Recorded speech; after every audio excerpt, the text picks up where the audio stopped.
ये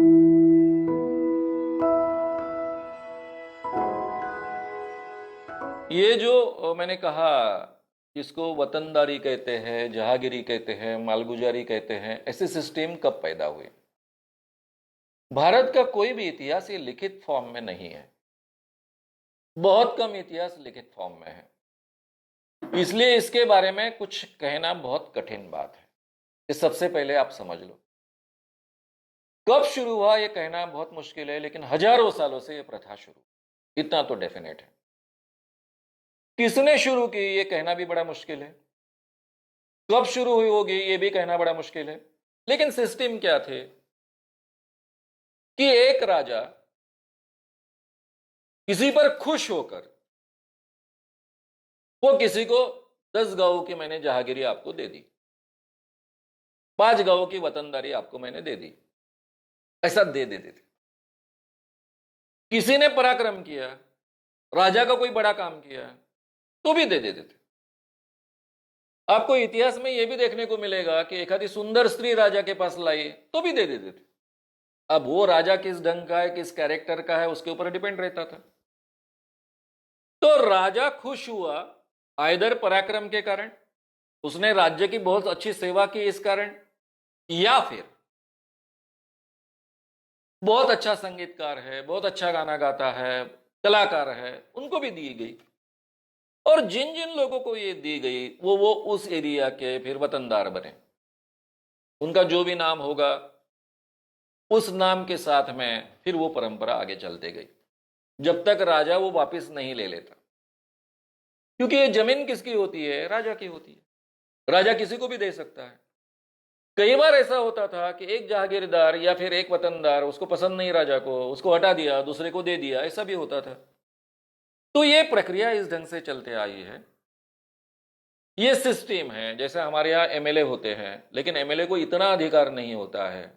ये एमएलए यानी छोटा राजा बन जाता है यहाँ का, ऐसा नहीं होता है। वहां पर उस ढंग की सिस्टम थी। इसको वतनदारी कहते हैं, जहागीरीदारी कहते हैं, जमींदारी कहते हैं। ये प्रथा पूरे भारत में चली है। शिवाजी राजा ये पहला राजा है जिसने उसको खत्म किया अपने राज में। और फिर आपको मैं कहूं कि शिवाजी राजा के बाद में फिर से ये शुरू हो गई। शिवाजी राजा ने जो जो अच्छी नींव रखी वो कोई भी बाद में नहीं बची। हाँ, एक हुआ केवल, शिवाजी राजा ने सभी लोगों को सैनिक बनाया, सभी जाति धर्मों के लोगों को सैनिक बनाया।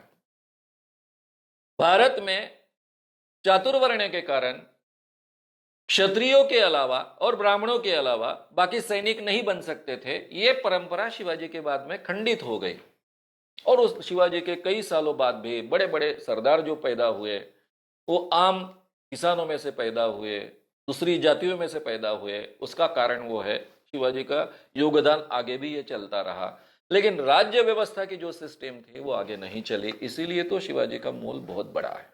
नहीं तो राज्य सिस्टम हम तक आज तक पहुंच जाती जैसे के वैसे, और शायद अलग ढंग की लोकतंत्र की व्यवस्था हम खड़ी कर पाते।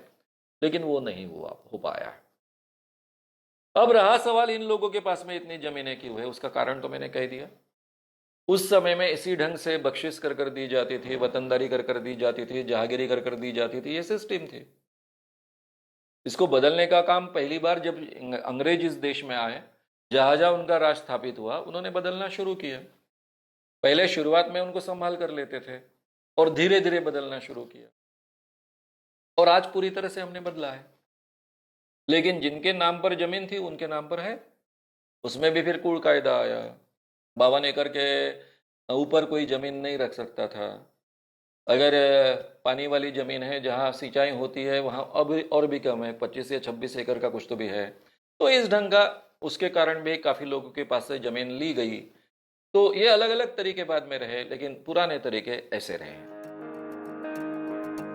अगर आपको ये वीडियो पसंद आया हो तो उसे लाइक और शेयर करना ना भूलें। चैनल को सब्सक्राइब करने के लिए और नोटिफिकेशंस पाने के लिए कृपया बेल आइकन दबाएं।